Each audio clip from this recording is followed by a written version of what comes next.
오늘 본문의 말씀을 가지고 바벨탑 쌓기를 멈춰야 합니다라고 하는 말씀으로 은혜를 나누고자 합니다. 먼저 우리 옆 사람과 한번 인사 한번 나눕니다. 한 주간 동안 평안하셨습니까 하고요. 자, 그리고 축복합시다. 자, 시작. 할렐루야. 하나님의 영광을 위해서 존재하는 여러분들을 나는 축복합니다.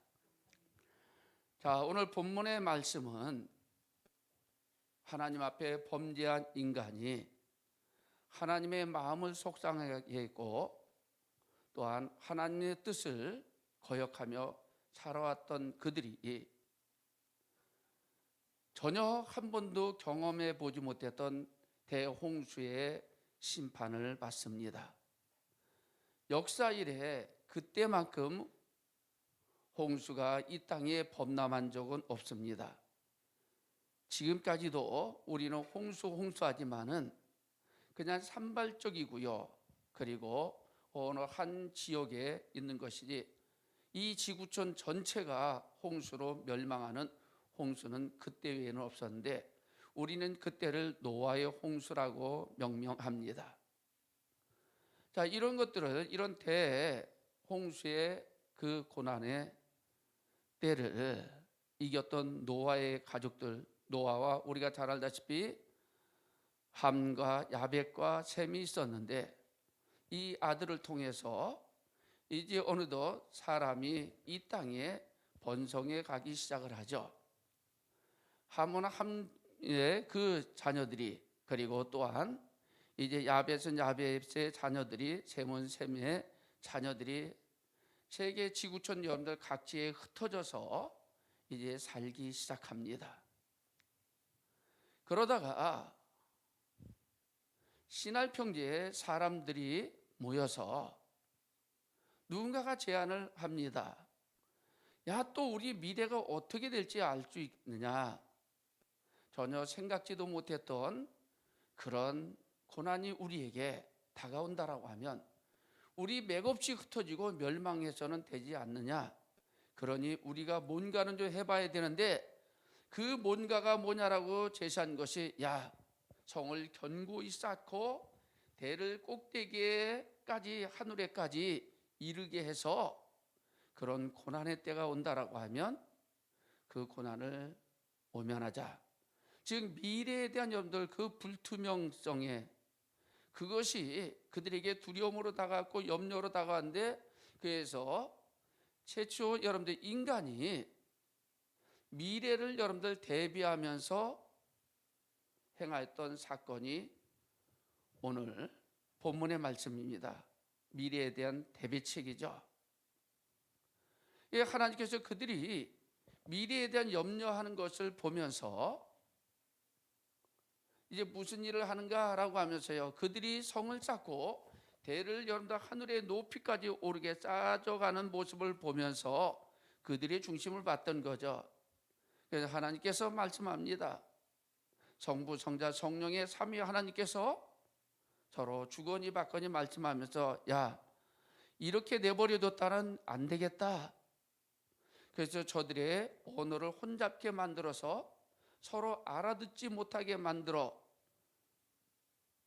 이 탑 쌓는 것을 우리는 멈추게 하자. 만약에 그냥 내버려 두면 더 이상 당신의 그 컨트롤 안에 이들이 들어올 수 없기 때문에, 그래서 하나님께서 그것을 쌓는 일을 멈추고 흩어지게 했다라고 해서 성경은 바벨이다라고 이렇게 이야기하고, 우리들은 이 사건을 바벨탑 사건이라고 명명합니다. 자, 이 사건을 통해서 우리에게 주는 영적인 교훈이 무엇일까요? 그냥 아주 먼 옛날에 있었던 하나의 사건이야. 아, 그 정도는 우리도 알고 있습니다. 상식적으로 신앙생활하면 10년, 20년 하다 보면 아, 바벨탑 사건 하면서 여러분들 잘 알고 있지만, 과연 이 사건이 저와 여러분들에게 오늘날 하나님을 믿고 살아가는 내게 있어서 어떤 메시지로 우리에게 다가오느냐라고 하는 겁니다. 하나님의 말씀, 성경의 말씀은 아주 역사성을 가지고 예전에 있었던 일들이지만 그것이 예전에 있었던 우리는 역사책이나 국사책에 불과한 것이 아니라 그 여러분들 말씀들은 오늘 우리에게 또 미래 세대에 살아가는 데 있어서 동일하게 여러분들 작용하고 있고 또한 여러분들 교훈하고 있다라고 하는 겁니다. 오늘 이 바벨탑, 이 여러분들한테 쌓는 이 사건은 우리가 바벨탑을 언제 쌓느냐? 우리는 이 말씀을 알고 그런 일은 절대 없을 거야 라고 생각되어지지만은 실상은 하나님을 믿지 않는 사람들은 말할 것도 없거니와 하나님을 믿는다라고 하는 저와 여러분들 성도라고 하는 우리도 모르는 사이에 미래의 삶에 대한 불투명 때문에, 두려움 때문에 우리 스스로가 각각 다른 모양의 바벨탑을 여러분들 쌓고 있다라고 하는 겁니다. 그러나 이것은 멈추어져야 됩니다. 왜? 이 바벨의 탑을 바벨에서 탑을 쌓는 것은 곧 하나님께로부터 점점점 멀어져 가게 하고 하나님을 속상하게 하고 또 하나님께로부터 심판을 당하는 이유가 되기 때문에 그렇습니다. 자, 오늘 본문의 말씀을 통해서 이 바벨탑을 쌓는 사람들은 어떤 사람일까요? 그리고 왜 그들은 바벨탑을 쌓았을까요? 라고 하는 겁니다.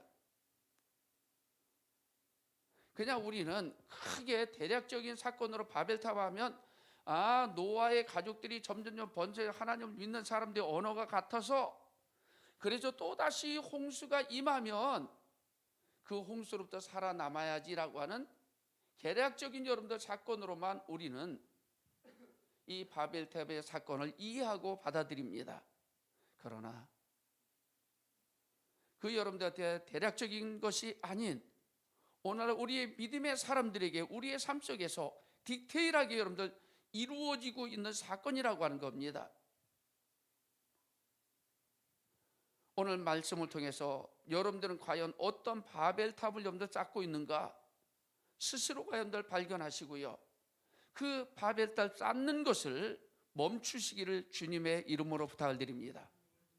멈춰주지 아니한다라고 하면 우리도 모르는 사이에 점점 하나님과 멀어져 가게 만듭니다. 하나님과 멀어지는 나의 여러분들 잘못되어진 신앙은 곧 이 땅에서도 심판을 받을 뿐만 아니라 하나님 앞에 섰을 때에 우리는 반드시 심판을 받을 수밖에 없다라고 하는 것. 우리 꿈이 있는 신앙의 공동체들은 이 세상을 어떤 모양으로 살든지 간에 하나님 앞에 섰을 때만은 동일하게 이런 소리를 듣기를 바랍니다. 착하고 충성된 종아라고요.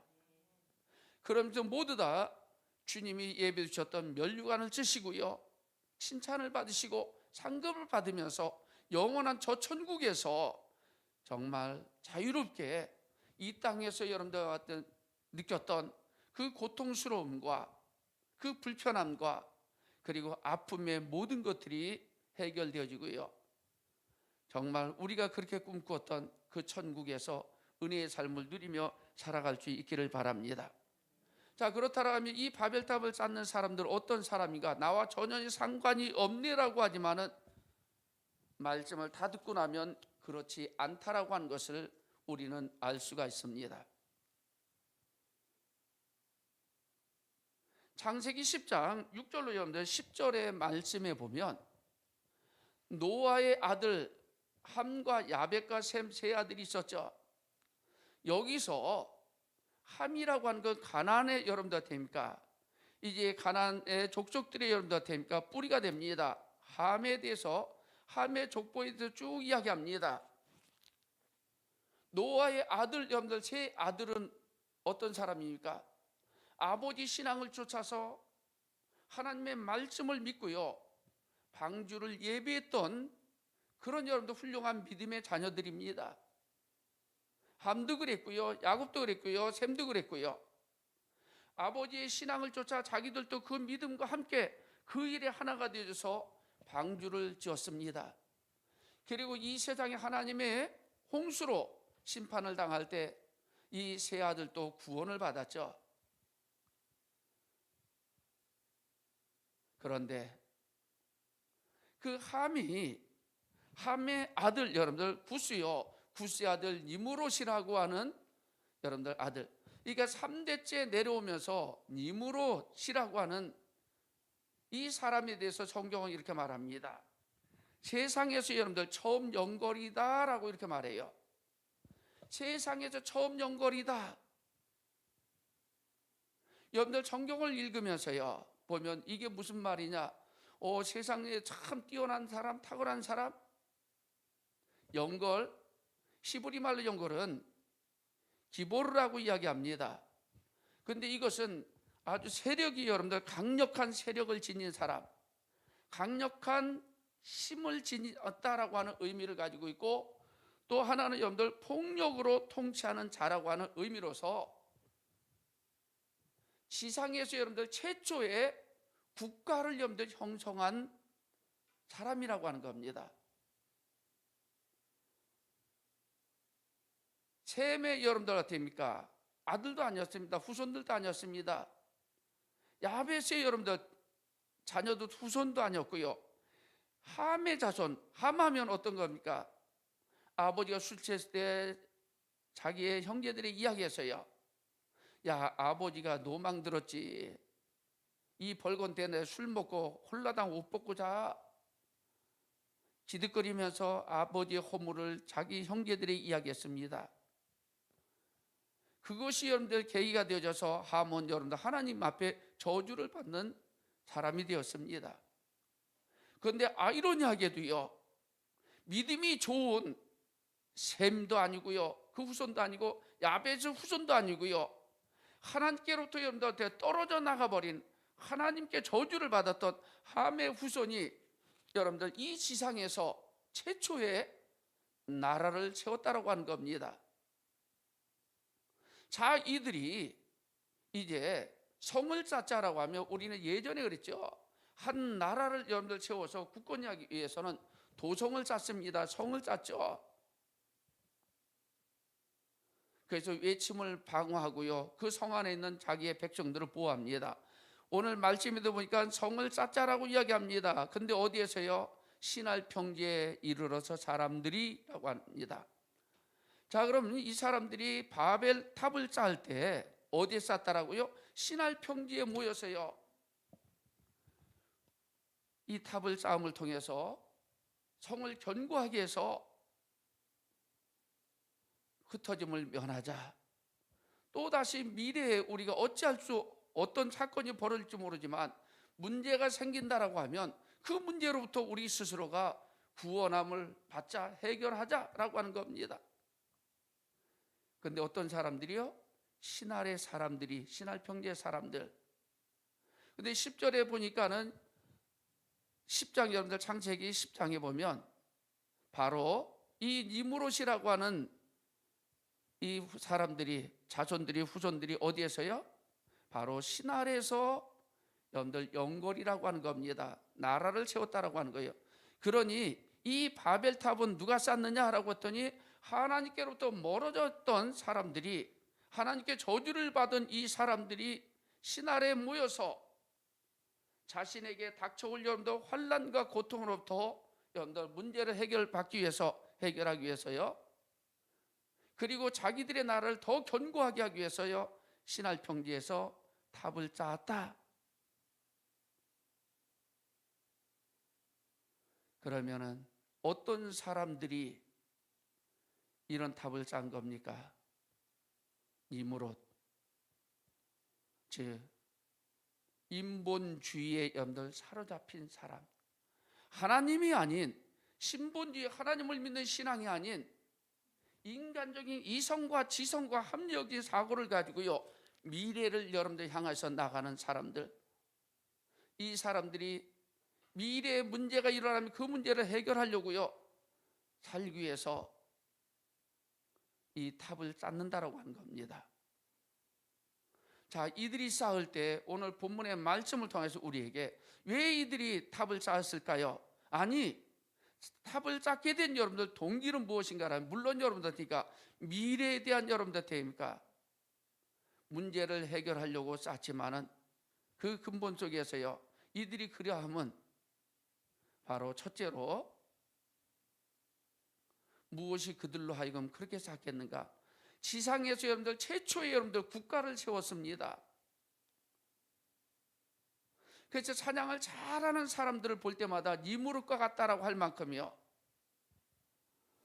그렇게 여러분들 인간적으로 탁월한 이 사람들이 신할 평지에서 여러분들 탑을 쌓는 이유가 어디 있었는가? 무엇이 그들로 하여금 그렇게 여러분들 탑을 쌓게 만들었는가라고 하면 3절의 여러분들 말씀을 통해서 우리는 알 수가 있습니다. 창세기 11장 여러분들 3절의 말씀에 보니 첫째로 이렇게 말합니다. 우리가 성을 쌓고 대를 어디까지요? 하늘 꼭대기까지라고 이렇게 이야기합니다. 이 당시 여러분들 사람들 그리고 히브리 사람들이 여러분들의 사고 속에 사상 속에서는 하나님의 보좌는 어디에 있다라고요? 하늘에 있다라고 생각되었습니다. 그러니까 이들이 여러분들 하늘까지 올라가도록 대를 쌓자 탑을 쌓자라고 하는 의미는 어떤 의미냐라고 하면 자기 자신들이 뭐예요? 하나님과 여러분들 같이 결정권자가 되고 싶은 거죠. 이 말씀을 여러분들 이 말씀을 자세히 여러분들 묵상하기 시작하면 우리는 어떤 단어를 여러분들 찾아낼 수 있는가라고 하면 교만이라고 하는 겁니다. 교만함. 그래서 하나님께서 제일로 싫은 것이 무엇인가라고 하면 교만이라고 하는 겁니다. 교만의 극치는 어디까지라고 하면 하나님까지, 하나님처럼이라고 하는 겁니다. 인간이 그럴 수 있어요? 아무리 그래도요. 그러나 여러분들 그런 사고에 여러분들에게 사로잡힐 수 있습니다. 무엇이? 인본주의에 쫙 빠져버리면요, 우리가 중요하고 내가 중요해라고 하는 것. 그러나 여러분들 나의 존재함은 누구의 영광을 위해서요? 하나님의 영광을 위해서입니다. 때로 하나님의 영광 때문에 우리는 우리의 삶도 포기할 줄 아는데, 우리가 가지고 있는 인생관도 여러분들 포기할 줄 알고요, 그리고 우리의 물질도 우리의 건강도 우리는 때로는 포기합니다. 그것이 하나님께 영광이 된다라고 하면, 그런데 이 신본주의 신앙에서 떨어져서요 인본주의로 빠져버리면 모든 것들이 다 나 때문에, 내가 죽으면 하나님 무슨 소용이 있어? 내가 죽으면 교회가 무슨 소용이 있어? 우리는 이렇게 이야기합니다. 자기가 여러분들 중요하고요, 내가 중요하다라고 하는 것은 바로 인본주의에 빠졌는데, 이것이 중세 여러분들 14기에서 16세기에 나타난 현상들입니다. 우리는 이것을 문예의 부흥이라고 하고요, 르네상스라고 이야기하잖아요. 인간 개개인의 여러분들 존엄성을 중요시하면서요, 내가 중요해라고 하는 겁니다. 내가요. 이것은 어디에서 발상되어지는가라고 하면 무엇이요? 신이라고 하는 존재가 어디 있어라고 하는 거예요. 그리고 또 설령 신의 존재는 인정하지만 그래도 내가 중요해라고 하는 것이 르네상스 문예의 부흥이 여러분들 테니까 이 땅에 창궐해져 가면서요, 점점점 사람들의 세상의 인류의 사람들을 이제 하나님이 아닌 인본주의, 내가 중요해, 이 중심으로 여러분들 가기 시작합니다. 그러면서 모든 것도 우리는 모이면은 우리는 못할 것이 없어. 어디까지? 하나님의 영역에까지도요. 그래서 여러분들 이 세상에는 이제 과학을 발달시키고요, 유전자 공학도 발달시키면서요, 의학과 기술이 발달하면서 됩니까? 하나님의 순수한 영역까지도 우리는 할 수 있다라고 하는 것. 그게 지금의 여러분들 와서 나타난 현상일까요? 아주 먼 옛날 최초의 하나님께서 인간을 창조하기 전에 이 지구촌의 세계를 여러분들 만드시기 전에 이미 누가요? 영계를 만드셨죠. 이럴 때 계명청, 우리는 때로는 루시퍼라고 이야기합니다. 이 영계 속에 있어 영적인 여러분들의 존재들이 하나님같이 되려고 해서 여러분들 멸망하는 것을 보았습니다. 그래서 하나님 영광을 받으시려고 이 세상을 창조하셨고 사람을 만드셨는데요, 또 역시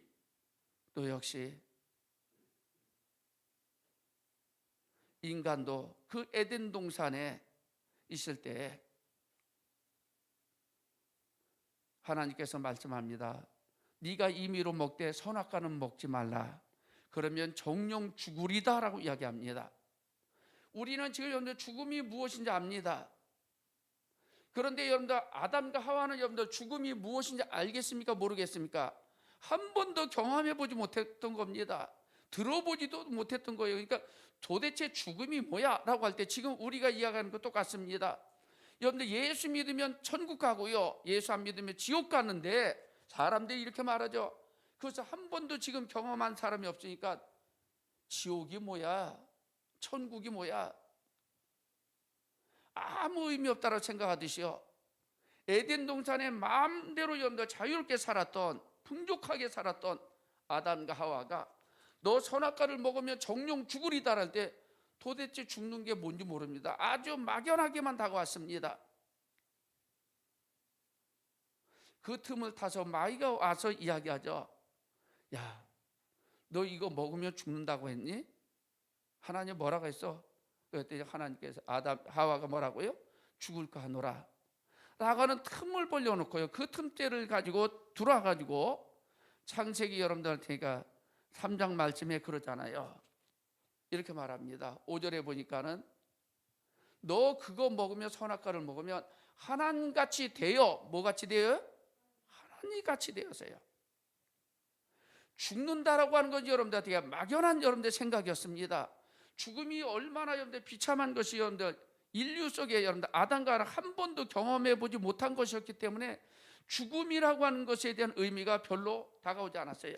그런데 무엇이 크게 다가왔느냐라고 하면 마귀가 유혹합니다. 너 그거 먹으면 뭐처럼 될 거야? 하나님같이 될 거야. 하나님은 모든 것들을 하실 수 있고 하나님은 모든 것들이 결정자가 되고요, 결정권자가 되니 우리도 그렇게 하면 좋잖아 라고 하는 생각이 마귀의 그 소리를 듣고요, 그것을 먹어버렸습니다. 그래서 그 좋았던 에덴 동산에 쫓겨남을 당하잖아요. 영계 속에서 하나님같이 되고자 하는 교만함, 에덴 동산에서 여러분들 아담과 하와가 만족하지 못한 하나님같이 되고자 하는 교만함, 그리고 여러분들 인류의 최초의 여러분들 국가를 세웠던 니므롯의 사람들이, 그 후손들이 어디까지요? 하나님 보좌까지 올라가려고 탑을 쌓습니다. 하나님같이 되고자 하는 이 모습을 보시고 하나님께서 그냥 이거 내버려두면 안 되겠다 해서요, 탑 쌓는 것을 멈춥니다. 인본주의와 신본주의의 차이는 이겁니다. 인본주의는 우리는 모든 것들을 할 수 있어. 어디까지? 하나님같이 내가 최고로 중요한 거야 라고 하지만 신본주의는 자기를 겸손하게 내려놓는 겁니다. 하나님이 안 해주시면 안 돼, 하나님이 해주셔야 돼, 하나님 은혜 가운데 살아야 돼 하면서요 무릎을 꿇을 줄 압니다. 세상은 하나님 없이 살려고 여러분들 몸부림치는 사람들입니다. 그러나 성도는 하나님의 은혜가 아니고서는 살 수 없다라고 하는 그 생각 속에 하나님의 은혜를 구하며 사는 겸손한 사람들이죠. 하나님은 교만한 사람을 무너뜨립니다. 하나님은 거만한 사람을 여러분들 쓰러지게 만듭니다. 하나님 앞에 겸손한 우리 꿈 있는 신앙의 공동체들이 되기를 주님의 이름으로 축원합니다. 이사야 여러분들 14장 12절로 여러분들 14절에 이렇게 말씀합니다. 우리 한번 읽어봅시다. 자, 시작.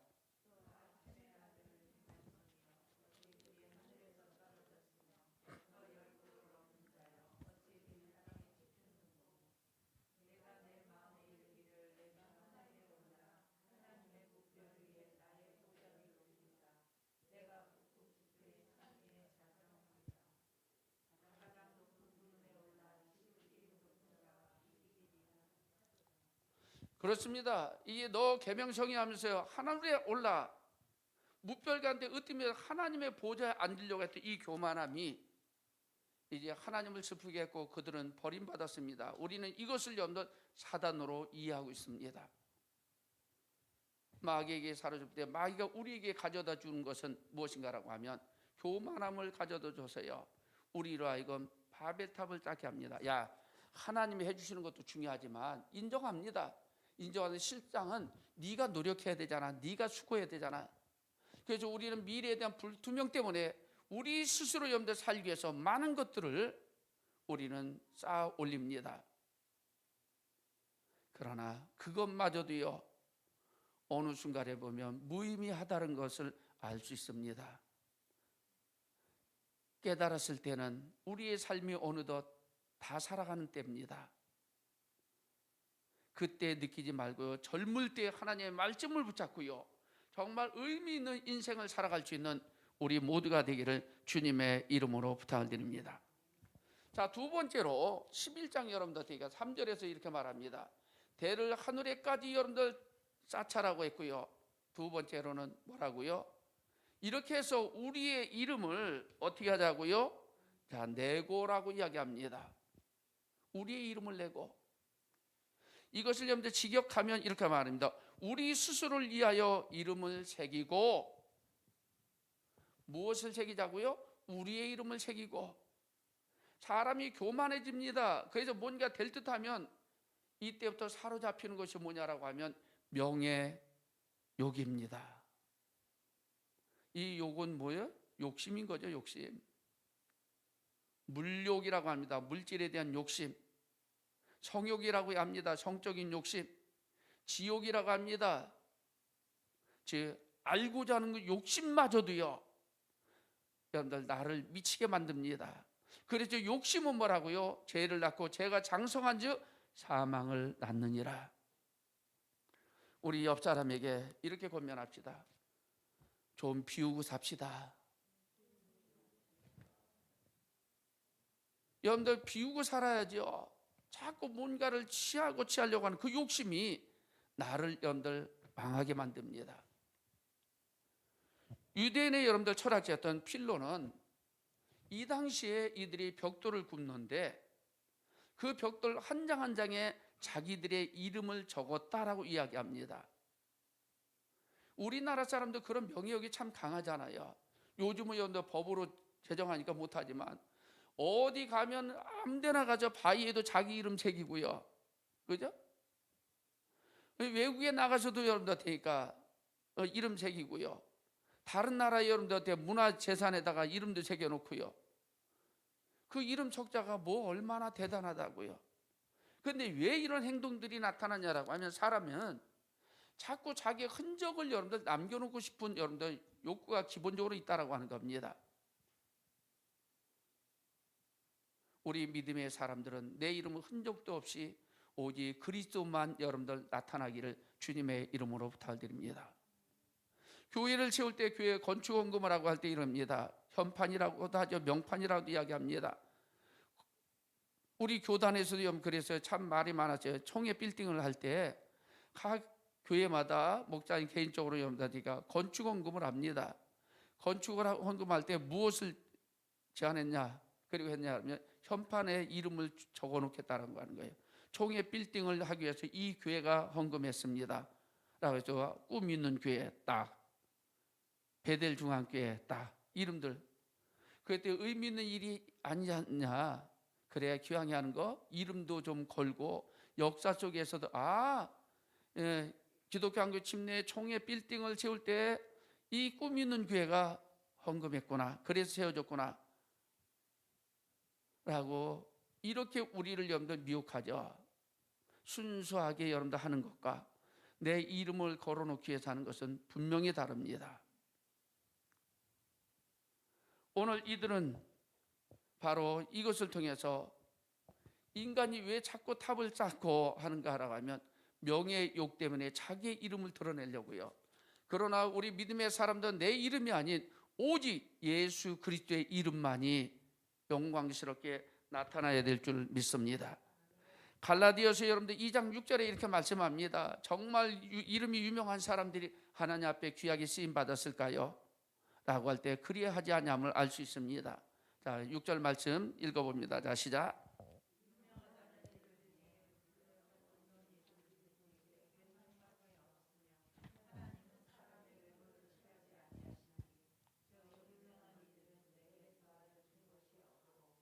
그렇습니다. 유명한 이름을 가졌습니다. 돈 많고요, 지식이 있고요, 능력 있고 권세도 있는 사람들, 이런 사람이 있다 할지라도요, 그들은 내게 뭐라고요? 아무것도 여러분들한테 상관이 없느니라. 실장은 여러분들 유명해도 하나님 일 안 하는 겁니다. 자기 이름의 명예에 사로잡힌 사람 여러분들한테 정말 신실하게 하나님을 섬기고요, 그리고 하나님을 위해서 삶이 아니라 자기 드러내려고요, 폼만 잡죠. 교회 내에서도 마찬가지고요. 근데 하나님 중심을 보고 아신 겁니다. 그들은 나와 상관이 없고 실제 나한테 그 유명하다고 하지만, 겉으로 보기에는 연적으로는 유명하지만 능력 있는 것 같지만 실상은 나에게 유익이 되지 않았어. 내 일을 안 했다라고 하는 겁니다. 내 이름을 영화롭게 안 했다라고 하는 겁니다. 왜? 자기 이름을 드러내고 싶으니까요. 신할 평지에 있던 이 니므롯의 여러분들한테 니므롯을 왕으로 삼고요, 지상의 최초의 국가를 이루어서 바벨탑을 쌓는 사건을 통해서요, 이들의 중심은 뭐냐라고 하면 자기 이름을 드러내려고 하는 명예욕에 사로잡힌 모습을 보셨기에 하나님은 그 일을 중단하게 만들었습니다. 우리는 어떤 일을 하든지 간에 내 이름을 드러내기 위해서요, 그리고 명예욕에 사로잡히지 않기를 바랍니다. 그리하면 하나님께서 과감하게 그 일을 여러분들 중단시킬 겁니다. 여러분들의 사업이, 여러분들의 신앙이, 여러분들 헌신됨이 그 무엇이 내 이름이 아닌 하나님의 이름을 영화롭게 하시기를 주님의 이름으로 부탁드립니다. 여러분들 잠언 22장 1절 말씀에 보면 이런 말씀이 있습니다. 우리가 재물을 선택하지 말고 명예를 선택하라고 이야기합니다. 우리 믿음의 사람들이 물질이 아닌, 또 인간들이 여러분들 물질보다는 명예를 여러분들 위해서 살아가라고 하는 거죠. 그런데 이것보다 더 중요한 것이 있었습니다. 바로 여러분들한테 금은이 아닌 무엇을요? 하나님의 은총을 여러분들 구하라고요. 우리는 무엇을요?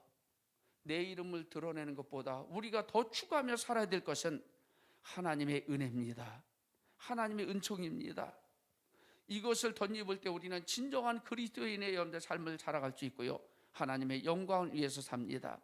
그런데 내 이름을 드러내기 위해서 신앙생활하고요, 내 이름을 드러내기 위해서 여러분들 직장생활하고 여러분들 사업하는 이 모든 것들은 결코 하나님을 유익되게도 못할 뿐만 아니라 하나님을 기쁘시게도 여러분들 할 수 없음을 기억하시기를 바랍니다.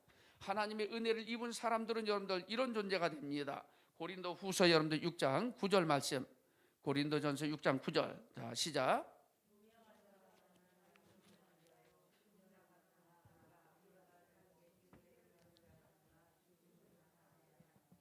할렐루야. 하나님의 은총을 받은 믿음의 사람들, 하나님께 은혜를 받은 사람들은 겉으로 보기에 여러분들한테 무명한 자 같으나 여러분들 유명한 자가 될 줄 믿습니다. 여러분들한테 죽은 것 같습니다. 그런데 어떻게 살고요 뿐만 아니라 누군가를 또한 살려내게 될 줄 믿습니다. 그러니 내 스스로 나는 이런 사람이야 하면서 내 이름을 드러내려고 하지 않고요, 그것을 위해 살지 마시고요, 그저 우리는 하나님의 은혜만 충만히 받고요, 하나님의 여러분들 그 은택에, 은총에 여러분들한테 완전히 여러분들한테 젖어드는 사람이 되기를 바랍니다. 하나님의 은혜를 입은 사람들은 능력 있는 사람이 됩니다. 하나님이 여러분들 높여주셔 그래서 우리 이름을 영화롭게 만들어 주실 줄 믿습니다. 높고자 하면 낮아질 것이요, 여러분들 낮아지는 자는 하나님이 높여 주실 줄 믿습니다. 그러니까 내 이름의 명예에 사로잡히지 않기를 바랍니다. 세 번째로 이들은 이렇게 이야기합니다. 왜 이들이 바벨탑을 쌓는가 했더니 그 동기는 온 이 지면에서 어떻게 흩어짐을 면하자라고 하는 겁니다. 이 단어가 주는 의미는 무엇일까요? 흩어짐을 면하자. 여러분들 나라가 세워지고 흩어지면 여러분들 죽잖아요. 그러니 이게 뭐가 잘못돼서 더 견고히 해야지, 하나가 돼서 이건 여러분들 그러니까 인본주의에 사로잡히면 맞습니다. 그러나 여러분들 하나님의 눈으로 보고 신본주의 신앙을 가질 때는 이 말씀은 대단히 하나님의 마음을 슬프게 하는 단어라고 하는 겁니다. 왜 그럴까요? 하나님이 천지를 창조하시고요, 그리고 사람을 만드셨습니다. 만드실 때 복을 주셨죠. 그래서 창세기 1장 28절 말씀에 사람을 만드시고 하나님께서 말씀합니다. 생육하고 번성하고 땅에 뭐 하라고요? 충만하라. 이 땅에 여러분들 충만하라고요. 창세기 여러분들 9장 1절 말씀은 노아 홍수 때 지나고 나서 그의 가족들에게 하나님의 복을 주시는데 말씀합니다. 동일하게 생육하고 번성하여 땅에 충만하라. 너희들 이 신할 평지만이 아니라 뛰어넘어 전 세계에 하나님의 여러분들한테니까 사람들로 여러분들한테 가득 채워지는 거죠. 근데 사람들은 자꾸 뭡니다. 흩어지지 않으려고요. 예수 그리스도께서 말씀하셨습니다. 너희는 가서 모든 족속으로 이야기합니다. 우리 교회로 와서 우리 교회 하면 여러분들 바벨탑입니다. 교회는 여러분들에게 나아가서 여러분들 많은 사람들에게 복음을 전하는 겁니다. 한국교회 여러분들 이런 위기, 그리고 여러분들 손가락질을 받는 것은 무엇이었습니까? 흩어지지 않고 모이자라고 하는 겁니다. 모여서 우리 교회에 모여서요. 우리는 교회론에 여러분들 공부를 해보았습니다. 하나님께서 예레미야 선지자를 통하여서요, 예루살렘 성전을 뭐라고요? 더 이상 여호와의 전이라고 하지 말라고 했습니다. 왜? 그들은 여호와의 성전을 여러분들과 금으로 도배했습니다. 많은 사람들을 오게 했었습니다. 이 땅에 여러분들 충만해서 이들이 퍼져서요, 이 지구촌 전체가 여러분들한테니까 복음화되기를 원하고요, 하나님의 백성이 되기를 원했지만 이들은 우리만이 참된 교회야, 예루살렘 성전에만 와야지 나가면서 사람들을 모으게 만들었고요, 물질을 모으게 만들었습니다. 많은 것들이 풍족했지만 썩을 대로 썩어지면서 하나님은 뭐라고요? 더 이상 이것을 여호와의 전이라고 하지 말라라고요. 오늘의 한국의 교회가 이런 모습인지도 모릅니다. 우리도 모르는 사이에 이런 여러분들에게 바벨탑을 짜고 있었습니다. 흩어짐을 면하자라고 하기 위해서 하는데 이것은 무엇인가 하면 하나님 말씀에 불순종한 것이죠. 하나님 뭐라고요? 모이라고 하는 것이 아니라 흩어지라고 하는 겁니다. 할렐루야. 나누어 주라고 하는 겁니다. 근데 우리는 모여있는 교회를 성공의 교회라고, 모여있는 교회를 여러분들한테 성공의 목회라고 이야기합니다. 주께서도 이 땅에 오셔서요, 우리를 살려내시고 이 땅에 여러분들한테 하나님의 나라를 세우시기 위해서 그분의 말씀에 여러분들 순종하시되 어디까지요? 죽기까지 순종하셨다라고요. 목숨까지 내어놓았지 모으지 않았다라고 하는 겁니다. 여담이지만 척가문이로 되니까 돈을 달라고 이렇게 하고요, 예수님은 뭐라고요? 없다라고요. 손을 벌렸다라고요. 웃은 이야기이지만 나름대로 거기에는 의미가 있습니다. 여러분들, 진정한 하나님의 나라는, 하나님 우리에게 요구하시는 것은 여러분들 모으는 것이 아니라 주는 겁니다. 흩어지는 겁니다. 그런데 인본주의에 빠지면 그리 하지 않고요, 살기 위해서 자꾸 가지려고 합니다. 그래서 우리는 미래를 대처하면서 이들이 여러분들 바벨탑을 쌓듯이 우리는 나름대로 여기에는 물질이라고 하는 것을 자꾸 모으려고 합니다. 그리고 또 미래를 위해서 나는 더 공부를 하려고 합니다. 그런데 어찌 보면 이것들은 모두 준비하는 것들이 자꾸 자기에게 모아놓는 거죠. 하나님은 있는 것이 족한 줄 알라라고 하면서요, 뭐라고요? 받는 것보다 주는 것이 복되도다 했으니 나 가진 것을 누군가를 위해서 여러분들 나눠줄 줄 아는 그런 삶을 살아가는 우리 모두가 되기를 주님의 이름으로 부탁드립니다. 결론입니다. 자, 그렇다고 하면 인본주의에 사로잡혔고요. 그래서 그 인본주의에 사로잡히면 교만함으로, 그리고 또한 하나님 말씀에 여러분들 불순종함으로, 그리고 또 그들 스스로가 명예욕에 여러분들 사로잡혀서 바벨탑을 쌓으면서 점점 하나님과 상관이 없는 이러한 여러분들의 모습 속에서 하나님은 철퇴를 가한 것이 오늘 말씀이죠.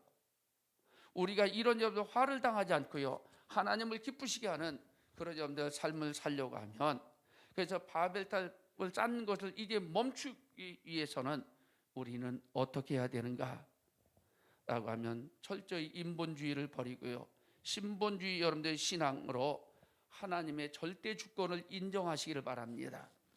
하나님의 절대 주권을 인정하면 돼요. 신명기 30장 15절과 19절의 말씀을 우리 한번 읽어보겠습니다. 자, 시작.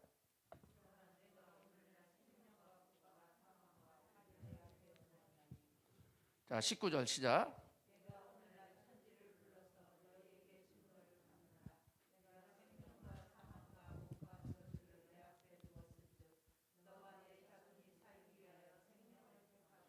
이것이 하나님의 절대 주권입니다. 하나님은 우리에게 생사화 복을 주관하시는 분이요, 우리 앞에 주셨다라고 하는 겁니다. 그러니까 하나님이 주신 복을 누리기 위해서는 우리는 어떻게 해요? 바벨탑을 쌓지 마시고요, 겸손하게 하나님의 말씀에 순종하며 살아가는 믿음이 되시기를 바랍니다. 말라기서 여러분들 2장 2절 말씀에 보면 이스라엘 백성들이 패망했었습니다. 하나님 말씀에 순종하지 아니해서요. 너희에게 이러면 복이 하라고 복을 주었고, 너 이러면 죽어, 너 이렇게 사는 거야, 너 이렇게 하면 죽어, 망해라고 우리에게 말씀하셨습니다. 근데 사람들은 하나님의 말씀이 아닌 인본주의 자기의 사고 속에 사로잡혀서요, 자기 중심의 미래를 여러분들 살고 있었지만, 그것들이 하나님의 마음을 슬프게 하고 하나님께로부터 되니까 회초리를 맞는 것임을 알지 못했었죠. 그러나 하나님은 사랑하셨기에 또 그들을 때렸었습니다. 아수르의 여러분들한테니까 북이스라엘 망했고요, 바벨론에 의해서 70년의 포로 생활했습니다. 다시 하나님의 은혜를 덧입고 이제 하나님만 섬기겠다라고요 했던 그들, 다시 여러분들한테니까 예루살렘에 귀환을 해서요, 그 성전을 세웠습니다. 그리고 신앙생활을 잘할 것 같았었는데요, 부자가 3대 못 간다라고 하는 말이 있듯이요, 우리의 신앙 또한 여러분들 그러한 것 같습니다. 믿음이 좋아도 우리의 좋은 믿음을 자녀들과 그 자녀들에게 연결되어서 흘러가게 하는 것이 참 쉽지 않은 것 같습니다. 시간이 지나면서 이무롯이 여러분들 이렇게 바벨탑을 쌓듯이요, 또 이스라엘 백성들이 그런 여러분들에게 70년의 포로 생활의 아픔을 경험했음에도 불구하고 그들은 하나님 말씀에서 멀어져 갑니다. 하나님이 더 이상 상관하고 싶지 않았어요. 그래서 내가 너희들에게 말을 해주지 않겠다고요. 너희들이 식량이 없어서 배고픔도 아니고 너희들이 물이 없어서 가람이 아니라 내가 너희에게 말하지 아니함으로 말미암아 너희들은 만족하지 못한다라고요. 그러면서 하나님의 침묵하신 것을 교회의 역사 속에서 우리는 이때를 중간기라고 이야기합니다. 별이 별짓을 다 해도 하나님께서 말씀을 안 했습니다. 그러니 영적인 암흑기가 된 거죠. 이때 여러분들 그것이 접어들 때 하나님이 이렇게 여러분들 말라기서를 통해서 표현을 하셨습니다. 말라기 여러분들 2장 2절 말씀 한번 읽어보겠습니다. 자, 시작.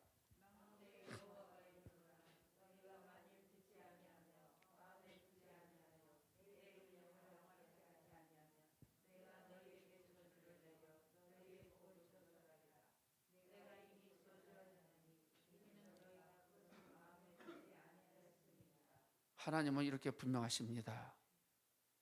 내가 너희들에게 말했잖아. 마지막이라고 하는 거죠. 그런데 너희들이 내가 말한 것을 마음에 두지 않고 너희들이 인본주의에 빠져서 너희들이 살고자 너희들이 애쓰고 수고한다고. 그래, 한번 해봐. 그런데 너희들 살지 못해. 너희들 죽을 거야. 저주 받을 거야. 오늘 우리는 내가 여러분들 살기 위해서 몸부림친 것이 신할 평지에서 여러분들 그 바벨탑을 쌓았던 그 어리석은 사람들처럼 그런 탑을 쌓고 있지 않는지요? 나는 여러분들 살아보려고요. 나는 성공해 보려고요. 내 이름 석자를 여러분들 테니까 그렇게 화려하게는 하지 못해도 최소한 욕을 먹지 않는 이름으로 남겨야지라고 우리가 그렇게 애쓴다 할지라도요, 그것이 하나님과 함께하는 말씀에 순종하는 신앙이 아닌 우리들의 노력이었었고요, 우리들의 계획 속에서 되어지는 것이라고 하면 나도 모르는 사이에 마귀가 여러분들 역사하고 있다고 하는 겁니다. 이제 여러분들 나를 내려놓으시기를 바랍니다. 오직 하나님의 말씀만이 나를 살게 하는 겁니다.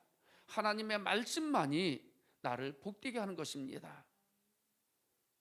3월 두 번째 주일을 맞이해서 하나님, 정말 이 어려운 고난의 때 속에서도요, 오직 하나님 말씀만을 가슴에 새기겠습니다. 그리고 이 말씀을 붙잡고 순종하게 싸우니 다시 한번 나를 통해서 하나님의 나라가 이 땅에 충만케 하옵소서 하는 여러분들의 신앙의 고백 속에서 다시 한번 우리의 삶을 재점검하면서요, 하나님의 영광스러움을 위해서 살아가는 우리 모두가 되기를 주님의 이름으로 축원합니다. 우리 찬양합니다. 찬송가 28장 찬양하면서 준비하신 예물을 정성을 다해서 드리겠습니다.